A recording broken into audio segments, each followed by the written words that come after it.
পশ্চিমবঙ্গের রাজনীতিতে যদি ধান্দাবাজি এবং অসভ্যতার জন্য কোনো পুরস্কার থাকতো, তাহলে তার সেরার সেরা পুরস্কার পাওয়ার জন্য এক এবং একমাত্র দাবিদার যিনি হতেন তার নাম হচ্ছে বাবুল সুপ্রিয়।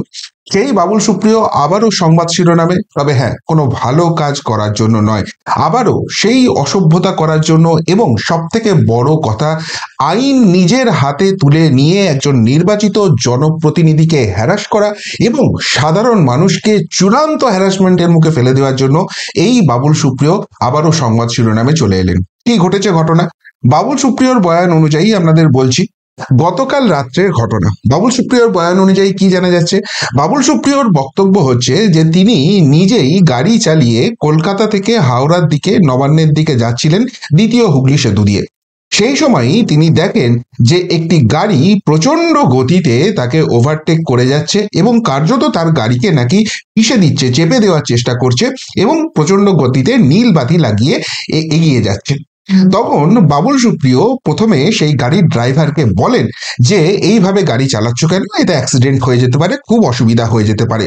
একদম ধোয়া তুলসী পাতা বাবুল সুপ্রিয়, তো তিনি একদম ভদ্রতা, সভ্যতা আর একটা আদর্শ নিদর্শন, সেই জন্য তিনি খুব ভদ্র ভাষায় নাকি এই কথা বলেন। এরপর তিনি শুনতে পান সেই গাড়ির মধ্যে থেকে কেউ একজন বলছেন চালা দে, চালা দে। আর এতেই বাবুল সুপ্রিয় ক্ষিপ্ত হয়ে ওঠেন এবং তারপর তিনি ধাওয়া করেন গাড়িটিকে দ্বিতীয় হুগলি ব্রিজের মাঝখানে। দেখতে পাচ্ছেন, দ্বিতীয় হুগলি ব্রিজের মাঝখানে সেই গাড়িটিকে তিনি আটকে দেন এবং আটকে দেওয়ার পর তিনি আবিষ্কার করেন যে সেই গাড়ির পিছনের আসনে বসে রয়েছেন তমলুকের বিজেপির নির্বাচিত সাংসদ অভিজিৎ গঙ্গোপাধ্যায়। তখন তিনি অভিজিৎ গঙ্গোপাধ্যায়কে এবং তার গাড়ির ড্রাইভারকে বলেন নাকি যে আপনারা এত জোরে গাড়ি চালাচ্ছেন কেন, এটা তো আইন বিরুদ্ধ কাজ। এবং সেই অবস্থায় অভিজিৎ গঙ্গোপাধ্যায় নাকি তাকে চূড়ান্ত রকম আক্রমণ করে, অনেক অশালীন কথা বলে। বাবুল সুপ্রিয়র ভাষণ বলছি, কিন্তু এটা অশালীন কথা বলেন এবং বলেন যা করেছি বেশ করেছি। এরপর বাবুল সুপ্রিয় তাকে বলেন যে আপনাকে গাড়ি থেকে নেমে আসতে হবে, আপনাকে ক্ষমা চাইতে হবে, সরি না বললে আমি আপনাকে যেতে দেব না। এই অবস্থায় সেখানে যানজট হয়ে যায়। ফলে হাওড়ার পুলিশ সেখানে আসে এবং এসে দেখেন যে দুই নির্বাচিত জনপ্রতিনিধির মধ্যে এই জিনিস চলছে। তারা সেই ব্যাপারটাকে সেটেল করার চেষ্টা করে। এটা হচ্ছে বাবুল সুপ্রিয়র ভার্সন। এইবার এক এক করে সেই ভার্সনটাকে ডিকোড করার চেষ্টা করি। প্রথমেই বাবুল সুপ্রিয়র বক্তব্য হচ্ছে যে অভিজিৎ গঙ্গোপাধ্যায়ের গাড়ি প্রচন্ড স্পিডে যাচ্ছিল, ওভার স্পিডে যাচ্ছিল, যেটা আইন বিরুদ্ধ। এখন সেই গাড়িটিকে ধাওয়া করে বাবুল সুপ্রিয় আটকান। তার মানে বাবুল সুপ্রিয় নিশ্চিতভাবে তার বয়ান অনুযায়ী ওভার স্পিডিং করেছেন। একটা ওভার স্পিডিং গাড়িকে আটকাতে আরেকটা গাড়ি কখনোই আস্তে চালিয়ে তাকে তো আটকাতে পারে না। তাকে যদি ওভারটেক করতে হয় তাহলে বাবুল সুপ্রিয় ওভার স্পিডিং করেছেন এবং বাবুল সুপ্রিয় নিজের মুখে স্বীকার করছেন গাড়ি তিনি নিজেই চালাচ্ছিলেন। অর্থাৎ তিনি নিজে একজন এই রাজ্যে নির্বাচিত জনপ্রতিনিধি হয়ে, এই রাজ্যের মন্ত্রিসভার একজন সদস্য হয়ে তিনিও প্রচন্ডভাবে রেকলেস গাড়ি চালিয়েছেন, ওভার স্পিডিং করেছেন, নিজের মুখেই তিনি কার্যত স্বীকার করে নিচ্ছেন। এখন প্রথম প্রশ্ন হলো, কোনো মানুষ তিনি কি আইন হাতে তুলে নিতে পারেন? তিনি যে হরিদাস পালই হন না কেন, তিনি যদি বাবুল সুপ্রিয় হন, তিনি কি নিজেকে সর্বে সর্বা মনে করতে পারেন, ঈশ্বর মনে করতে পারেন? আর যদি মনেও করেন, তারপর তিনি কি নিজে এইভাবে আইন ভঙ্গ করতে পারেন? তাহলে আপনারা প্রশ্ন করবেন যে যদি অভিজিৎ গঙ্গোপাধ্যায় দোষ করে থাকে তাহলে তার গাড়িকে আটকানোর উপায় কি ছিল? উপায় ছিল একটাই, যারা আইনের রক্ষক, যারা আইনের প্রহরী, তাদের সাহায্য প্রার্থনা করা। বাবুল সুপ্রিয়র ক্ষেত্রে দুটি কাজ করতে পারতেন।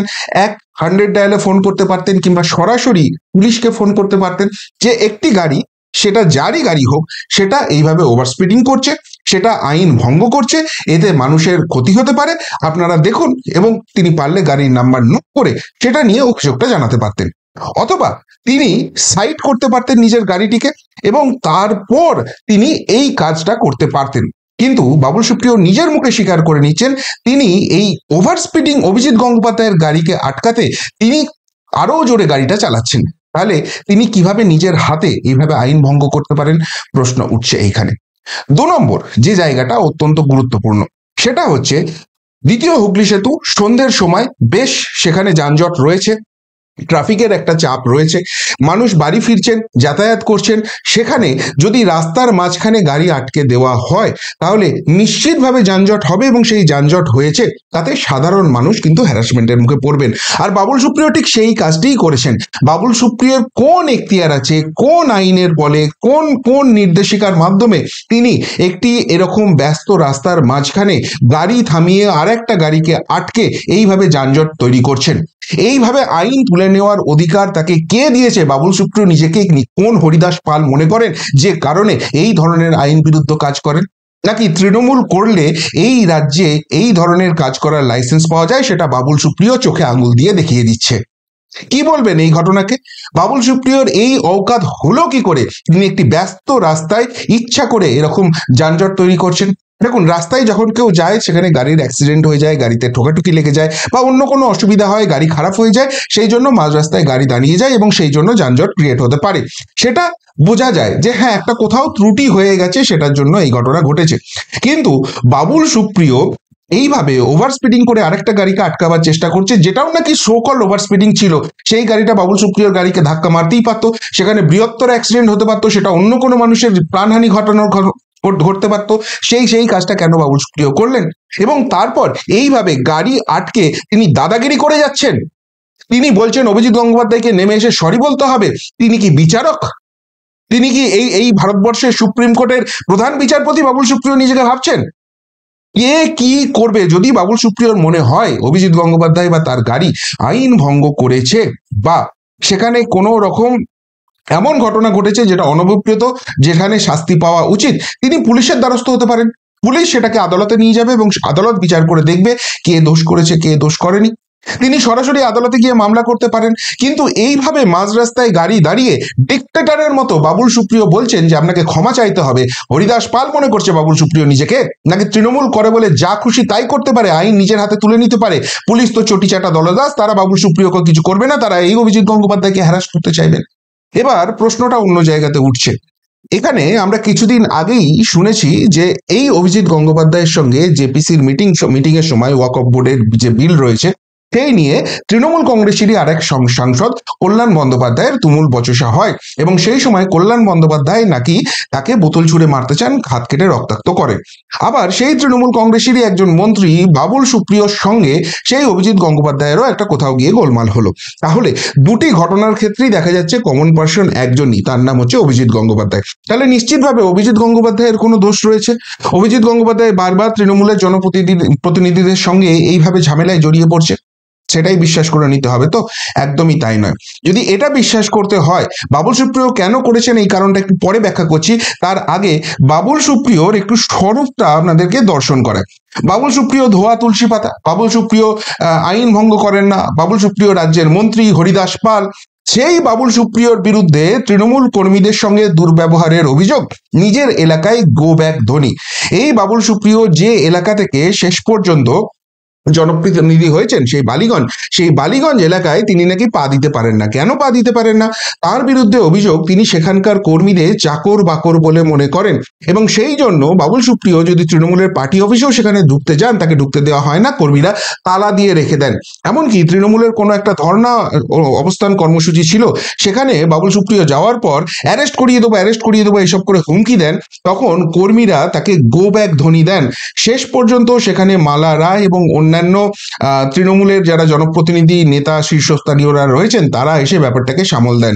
অর্থাৎ বাবুল সুপ্রিয় নিজের এলাকাতেই সেখানকার কর্মী সমর্থকদের সঙ্গে পায়ে পা দিয়ে ঝগড়া করেন, এবং সেই ঝগড়ার ফলে তিনি কর্মী সমর্থকদের কাছ থেকে গো ব্যাক ধ্বনি শোনেন। অর্থাৎ বাবুল সুপ্রিয়র চরিত্রগত ব্যাপার হলো সব জায়গায় গিয়ে ঝামেলা পাকানো, মানুষকে অপমান করা এবং হ্যারাস করা, এবং সেটা তার নিজের দলে হলেও তিনি ছাড় দেন না। আপনারা মনে করছেন এইখানে একটা ঘটনাতেই ব্যাপারটা শেষ হয়ে যাচ্ছে, একদমই তাই নয়।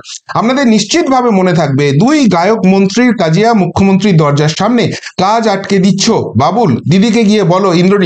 ইন্দ্রনীল সেন এই তৃণমূল মন্ত্রিসভার বাবুলের থেকে অনেক সিনিয়র মেম্বার একজন, তার সঙ্গে বাবুল সুপ্রিয়র যে কাদা ছোড়াছুড়ি, যে কুৎসিত কথা কাটাকাটি হয়েছিল, সেটা সকলের সামনেই চলে এসেছিল, এবং সেখানে বাবুল সুপ্রিয় দাদাগিরি থামাতে ইন্দ্রনীল বলেছিল যাও দিদিকে গিয়ে বলো, তোমার সঙ্গে কোনো কথা নেই। এবং শেষ পর্যন্ত নাকি মমতা বন্দ্যোপাধ্যায়কে সেখানে ইন্টারভেন করতে হয় এবং তারপর সেই ঝামেলাটাকে আপাতত ধামাচাপা দিয়ে রাখা হয়েছে। অর্থাৎ দলের কর্মী হোক, দলের মন্ত্রী হোক, বাবুল সুপ্রিয় কাউকে ছাড় দেন না, সকলের সঙ্গে দুর্ব্যবহার করাটাই তার এক এবং একমাত্র লক্ষ্য যেন জীবনের। অর্থাৎ বাবুল সুপ্রিয় যে নিজেকে ঈশ্বর ভগবান ভাবেন এবং সেই জন্য যাকে পারেন তাকে হ্যারাস করার চেষ্টা করেন, যাকে পারেন তার সঙ্গে ঝামেলা করার চেষ্টা করেন, এটা অতীতেও বারবার দেখা গেছে। শুধুমাত্র তাই নয়, এই বাবুল সুপ্রিয় যখন বিজেপি করতেন তখন তাদের তৎকালীন যিনি রাজ্য সভাপতি ছিলেন সেই দিলীপ ঘোষকে যা নয় তাই বলেছেন, বারবার তার সঙ্গেও ঝামেলা রেখেছেন।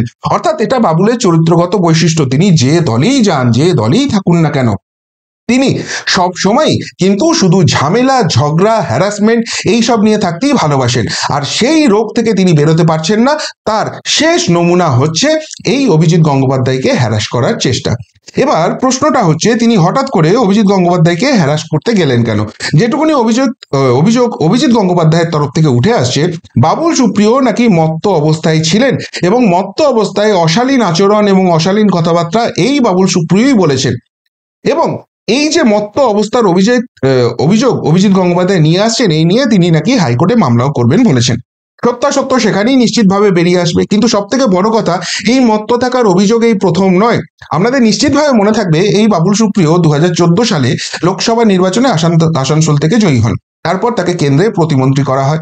এরপর 2019 সালেও তিনি জয়ী হন এবং তাকে প্রতিমন্ত্রী করা হয়। তারপর মাঝপথে গিয়ে তাকে নরেন্দ্র মোদী অনুরোধ করেন বা তাকে আদেশ দেন যে তাকে মন্ত্রিসভা থেকে পদত্যাগ করতে হবে। কেন? সেই নিয়ে অফিসিয়ালি কিছু জানানো হয় না, কিন্তু বিজেপির অন্দরে কান পেতে শুনুন, বিজেপির যে কোনো নেতার সঙ্গে কথা বলে শুনুন। তাদের অভিযোগ হচ্ছে, এক, বাবুল সুপ্রিয় নিজের ডিপার্টমেন্টের কাজ ঠিক করে করতে পারতেন না, এবং দুই, তিনি মত্ত অবস্থায়, কোট আনকোট মত্ত অবস্থায় সংসদে যেতেন, সংসদ ভবনে যেতেন এবং মন্ত্রিসভার বৈঠকে যোগ দিতেন, যে কারণে দেশের প্রধানমন্ত্রী তাকে পদত্যাগ করতে বলেন।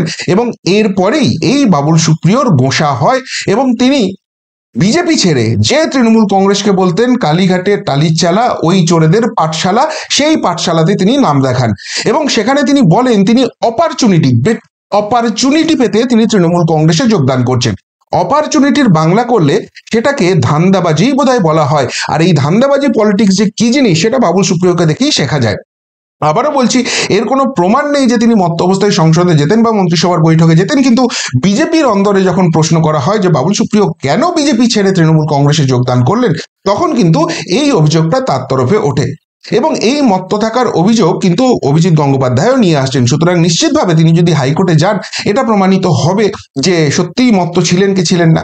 এবার প্রশ্নটা হচ্ছে যে মত্ত ছিলেন কি ছিলেন না, তার থেকেও বড় কথা, কেন অভিজিৎ গঙ্গোপাধ্যায়কে বা সাধারণ মানুষকে হ্যারাস করার জন্য এতখানি অ্যাগ্রেশনে গেলেন বাবুল সুপ্রিয় এবং আইন নিজের হাতে তুলে নিলেন?